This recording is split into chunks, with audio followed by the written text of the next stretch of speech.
Zimbabwe is a country in southern Africa. Its population is about 12 million and its capital is Harare. Zimbabwe achieved internationally recognized independence in April 1980. The Comesa Secretariat and the ACP Business Climate Facility, Bizclim, are helping Comesa member states in the area of enabling the business environment and boosting the private sector. Comesa is one of the African economic groups composed of 19 member states. Comesa has one mandate to achieve the regional integration.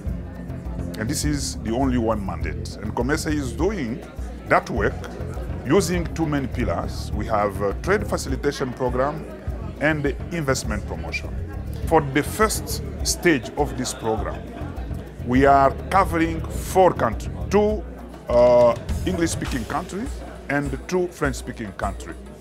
To do so, we have approached our partners. The Comesa Secretariat and Bizclim organized a workshop in Zimbabwe to discuss regional experiences and best practice in business climate reforms, and to present and validate the proposals on the Business Climate Reform Roadmap, the IT Business Climate Monitoring Tools, and the National Steering Commission. The roadmap lays out future actions and will help monitor progress among businesses. It will be used by the National Steering Commission, a structure which engages government and private sector at high level. How is the government of Zimbabwe committed to improving the business climate? The first step which we took as a government was to create a one-stop shop whereby an investor just comes to one place for his investment application, and in that house all agencies to do with investment promotion are housed under one roof. These include the Zimbabwe Revenue Authority, the immigration, and also the local government for the granting of the stands.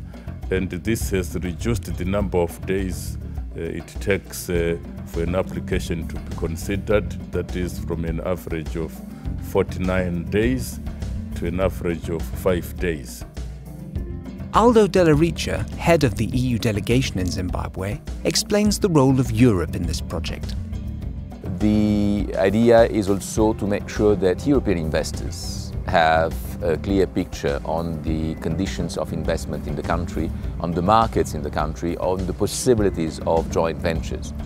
And so while the consolidation of the economic reform process goes on, we aim at increasing our support in order to make sure that both sides get the best possible advantage of the situation. In 2012, what's the economic situation of Zimbabwe? According to the World Bank's Doing Business indicator, Zimbabwe ranks 171st out of 183 economies around the world. But this indicator shows really a great variety. For instance, if you look at an indicator such as property registration, Zimbabwe ranks 85th. But an indicator such as trading across borders, its ranking is 172nd out of 183 economies. Vipin Bowen, ARCA Experts team leader, explains how to improve the current situation of the country. So the critical factors for successful business reform in Zimbabwe, you first of all need very strong political leadership. You need the commitment from the private sector.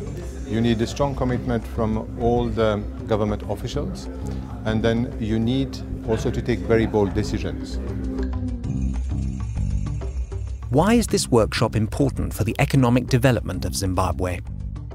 I think we've learned quite a number of lessons, especially from the examples and experiences of countries such as Rwanda and Mauritius and Zambia. For instance, Rwanda Development Board came into being having amalgamated all the government institutions into one, whereby the reforms are made quicker. And this has, the political leadership again, has created an environment that is good for the private sector to put up their views, which views we base on to make our reforms in the country.